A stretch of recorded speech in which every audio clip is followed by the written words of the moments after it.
Well, hello and welcome. I'm Colin Daniel from riffninja.com, and here's lesson number 2 on the very cool Sitting on the Dock of the Bay rhythm progression. It's a classic song written by Otis Redding and Steve Cropper from Booker T and the MGs. Steve Cropper, the amazing session guitar player. And in the first lesson, I discussed the verses and the choruses, and we've got that all sorted out, plus the bass line. And now we're going to discuss the bridge and how to get around the bar chord.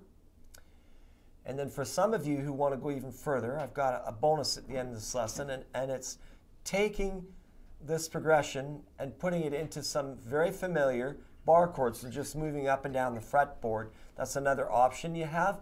And I thought, depending on the type of player you are and how much of a beginner you are, this might be appreciated as an extra bonus or something you could work towards too. I've seen it played both ways, so either way works. The open chords are nice too because they sound really sweet and rich and natural, right? Okay, so we've got one bar chord that's a problem in the bridge. It's the F, the good old F major chord. And I'm going to show you 3 or 4 ways to approach it, and you can play it whatever way you like as long as you get the notes clear. The rest of it is a breeze. The rest of the bridge is just G, C, and D. So all you need is the F, right? Okay, now I prefer to play the F with a full bar, all 6 strings. It's harder to play the bar chord down here close to the nut because the tension of the string is more and it takes a little more strength. Some secrets to getting the bar chord better is your thumb.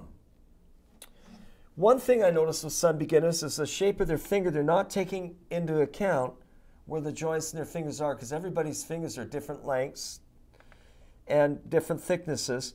And one of the tricks I always tell my students is that sneak it up a little closer to the first fret here, like so it's almost over the first fret. Center your thumb. And what I mean is not centered here behind your barring finger, but centered with the chord progression.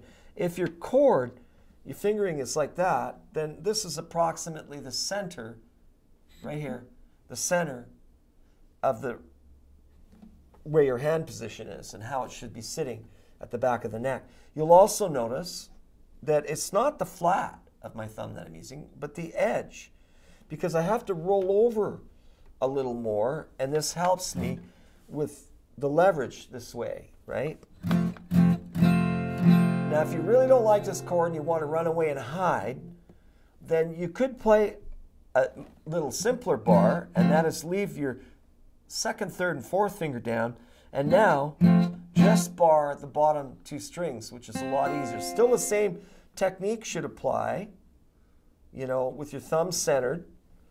And now I can move the bar back a little further because I'm only playing 2 strings and it's a little bit easier and it just feels more comfortable because your finger moved from here to here, right? So it's got a little bit of a different angle to it and you want to be aware of that. So that's the other F major we can play. We also have a simple 4-note F major, which is just barring the 1st and 2nd string, playing with your 2nd finger the 3rd string, 2nd fret, and with your 3rd finger the 4th string, 3rd fret. That's also an F. It's not as rich sounding as all 6 strings or the 5-string F chord like this, but it's still an F chord and technically it's still correct. So you can use that, and the issue is going to be going from the G to the F to the D, you know, G, F, and then D in the bridge. So that's one thing you can practice once you decide what bar chord you're going to use. I'm going to use the full bar, but you've got other options if you like. Like I said, the F major chord with 4 strings isn't as rich sounding as the F major chord with all 6 strings, but it still would get you by and and if you do a good job of it, still sounds like an F should sound, and you still got 4 strings, which for a chord I think is bare minimum. You know, you need 4 strings. You need a bass note plus the 3 basic notes of the chord, and that makes it much fatter sounding than just a 3-note chord, which isn't great if you're the only guitar player and you're doing like a sing-along or whatever, because this is really what this lesson is for, is to arrange this, get it organized, so you have a way to present it to your friends and your family in an organized and professional manner, right? You don't have to be a professional, but you can do a good job of presenting it. It doesn't have to be complicated, but if you've got people singing along, you need to stay with the original arrangement, because that's what most people will be familiar with, right? And so subconsciously, they'll follow that. And you need to be a good leader if you're going to do the sing-along. So now, for the bridge. Oh, one more thing before I forget. There is one other way to play an F major, and that is play your F major like I showed you, with your first finger barring the second and first string, and you can use your thumb. This is the Jimi Hendrix way to do it. For me, it's terrible. I can get it, but I never use it, because I have to move my wrist up, and the palm of my hand has to sit up against the back of the neck, and that's, for me, a very poor. Some people have no problem with it. I can play it, but I prefer just the single bar. So that's your other option, right? So it's going to start with the G, and you're going to do 2 strokes. And then 2 for the D. So G. Then to C. And the strum for that is 1, 2, and 3, and 4. And then you do it again.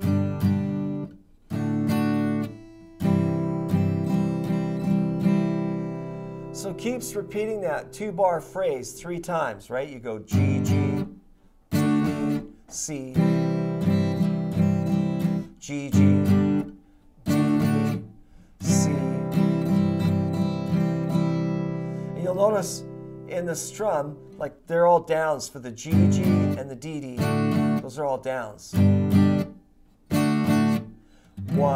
and 3, and 4. And when we get to the main strum on the C, it's just down, down, up, down, up, down. You know, so we'll do that 2-bar phrase, because 1, 2, and 3, and 4. And those 3 chords make up the time equivalent of 2 bars. If we do that 3 times, that's 6 bars. 1, 2, 3, 4.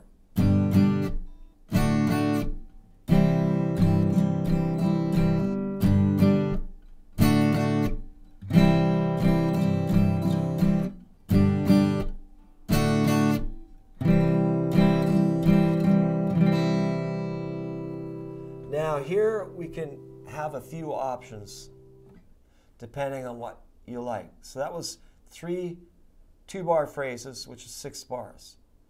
You can just, on your last bar, your 6th bar, you can sit on the C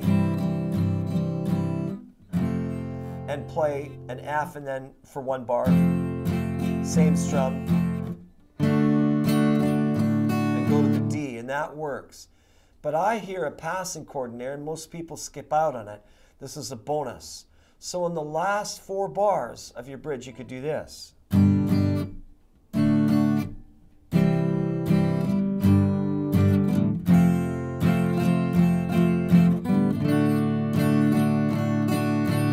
And this works really good if you're playing it over the original recorded version. So you notice what I did there was I went in my last 2 bars, or should I say the last 4 bars, I went G, G, D, D, then I start the C strum and I go 1, 2, and then I go to a G, 3, 4, and then I go to the F, 1, 2, and 3, and 4, then to the D, 1, 2, and 3, and 4. If you don't like the G in there, you can do it without the G just by doing this.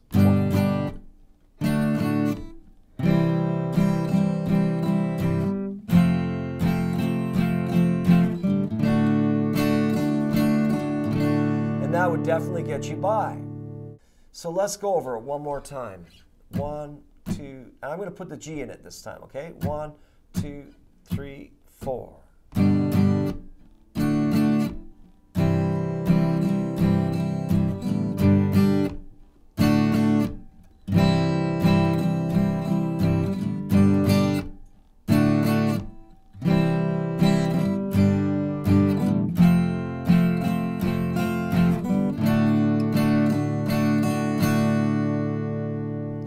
All right? So after the bridge, we do one more verse and chorus, exactly like I've taught you. And then we have the end. And the end's really easy. It's just a G and an E.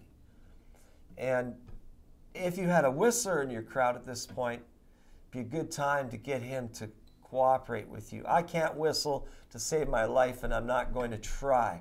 But at the end of this song, it just sits on the G and goes for 3 bars.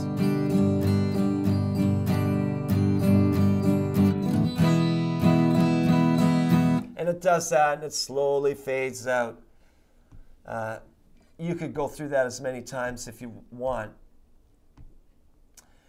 And the reason why the whistling's in there, I found out while I was researching this song, this is interesting, is that the song with Otis's vocals were recorded before he died. But after he died, they didn't have an ending finished for the song. And he was supposed to sing something in there, but he wasn't around to do it. So somebody did the whistling part, which was a cool way to finish the song. And it's too bad that Mr. Redding passed away, because he left us with some wonderful music. So now I got one more thing for you, and that is playing it with bar chords. You can use this, if you're good enough at the F bar chord, you can move this up and you can play the whole song with just that one. There's only one little kind of trick to it.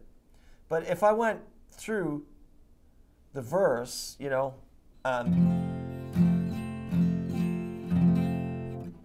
the verse starts on a G, right? If this is F, this is G, this is A, this is B, this is C, this is D, right? And you're just playing the major chord and moving it up. You know, so for, say, the verse, right, where you were going from the G to the B7 to the C, you could do this. You could go G major to the B major. Same strum, right? C major. And now here's the cool part. You can go to A, right? But you could also do your rundown. Just by moving the chord and just hitting the top 2 strings, the 6th and 5th string. Or just the bass note. But just leave your bar down and slide the chord down.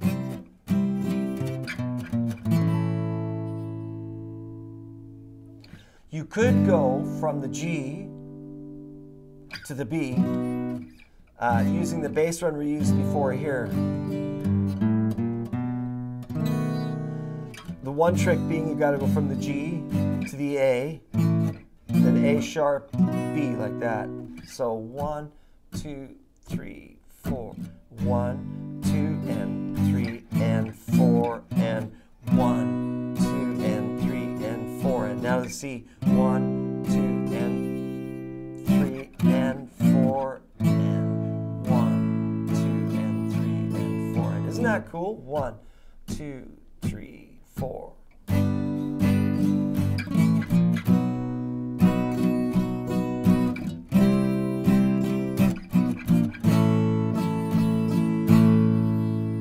Pretty cool. Now, the chorus, that's not too much of a problem. It is more of a problem because you've got an open E, but you could do this.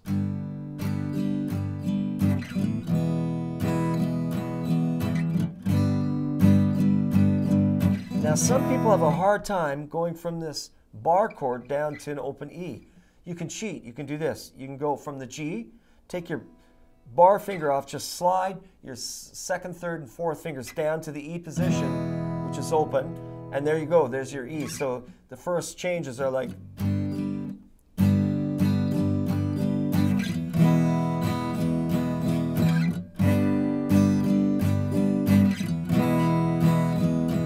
Now when you go to the A, you can just move up 2 frets. Then back to the G. And the E. Look at that. It's great. And so you've got that. You've got all that. And the bridge, it's a little more awkward to do with bar because you'd have to go all the way to the 10th fret. But it is possible to do it. You could go G, G, D, D, C.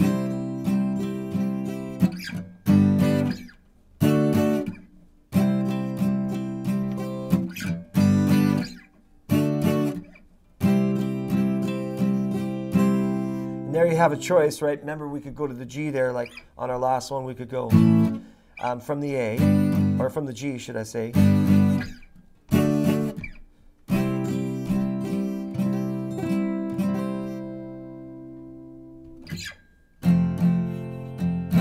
You know, you're going to the F from there. That's easy. But on your last C, it could roll all the way down into the F through your G major, right? Because it's...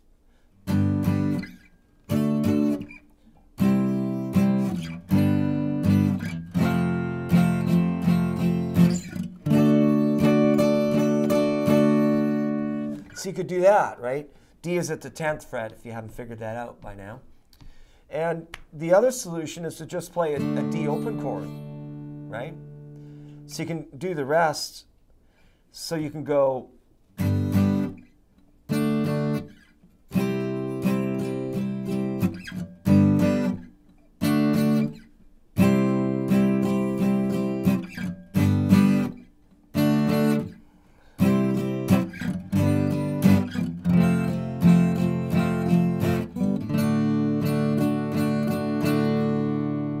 And for that matter, you could go as long as you get the chords, you could go any combination of bar chord and open chords if you find that easier.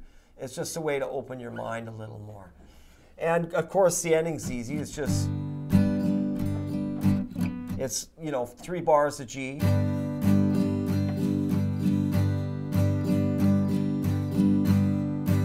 And then to the E, and you can cheat like I showed you, right? Okay. Isn't that a cool progression? Classic. All right. So if you like this type of teaching and you like this lesson and you'd like some more songs, then come over and check me out at riffninja.com/strumming-songs, and I have another series of 2 songs for you to learn. And we'll see you at the next lesson.